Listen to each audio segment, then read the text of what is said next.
Dis Mélanie, on est sur Mars. Il n'y a pas un nouveau voyage qui se prépare là pour la rentrée scolaire? Oui, tout à fait.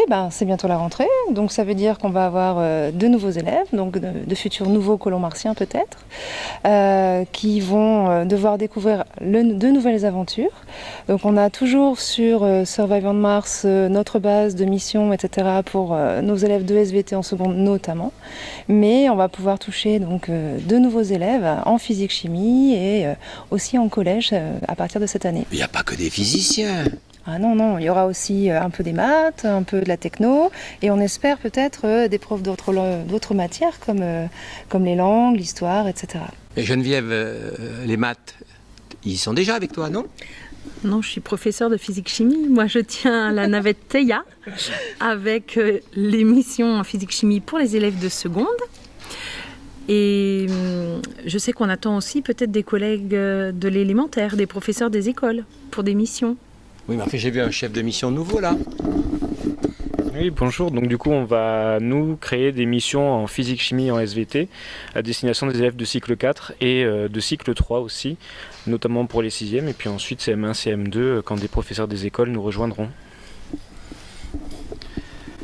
Et nous avons aussi comme projet d'ouvrir une nouvelle base qui serait un petit peu particulière, une base pirate qui se trouverait sur Mars. Oui, avec des renégats à l'intérieur. Voilà. Et ce serait une base qui serait interdisciplinaire, c'est-à-dire une base dans laquelle pourraient collaborer des professeurs de toutes disciplines. On pourrait imaginer par exemple un professeur de philo en train de travailler par exemple avec un professeur d'histoire géo, ou de sociologie, de SES, et donc de pouvoir créer des missions qui permettraient de croiser les disciplines. Mais alors les élèves, c'est toujours les mêmes élèves, de nouveaux élèves certes, mais toujours des élèves de seconde, de première et de terminale et de cycle 4. Donc de nouveaux professeurs, de nouvelles missions, une nouvelle base, de nouvelles activités? Alors oui, on va développer aussi des nouvelles activités de type enquête qui vont pouvoir notamment être utilisées en champ d'exploration MPS ou sciences et laboratoires en seconde. Et on essaie aussi de développer un petit peu plus les aspects de type jeu donc du projet, avec notamment la réalisation d'un escape game.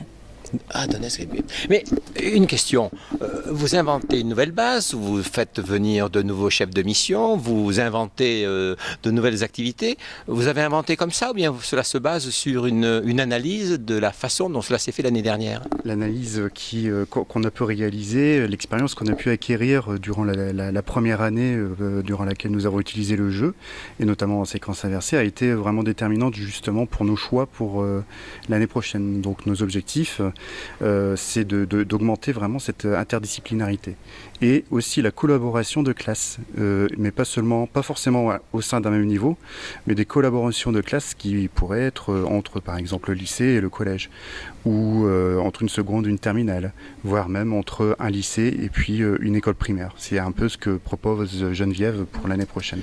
Vous avez testé, enfin moi je l'ai vu, une évaluation, je dirais presque croisée, où des élèves de seconde évaluent des élèves de terminale ou participent à l'évaluation des élèves de terminale. C'est sur cette base-là que ça se construit?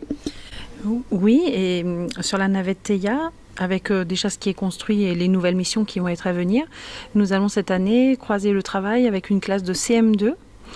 Voilà, pour travailler sur l'écriture. C'est-à-dire que les élèves de CM2 vont écrire les biographies de tous les marsonautes qui sont dans la navette.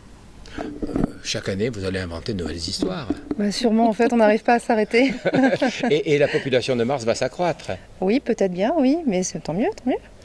Mais il n'y a pas de limite spatio-temporelle. C'est-à-dire qu'il y a des missions qui se passent en 2077, mais on va pouvoir en faire qui se passent en 2060 ou 2090, pourquoi pas? Oui, l'espace-temps est immense. Et oui.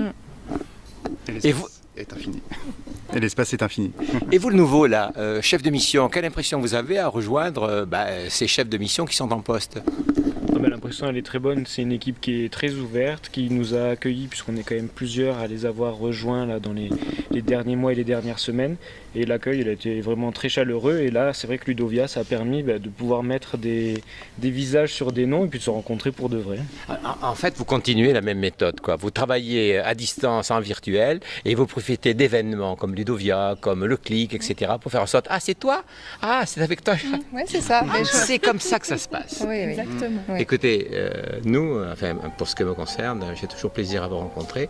Et si vous avez une petite place un jour dans une malle, je vous accompagnerai sur Mars. Pas de problème, avec plaisir. Mais j'emmènerai la caméra. D'accord. Merci. Merci à toi.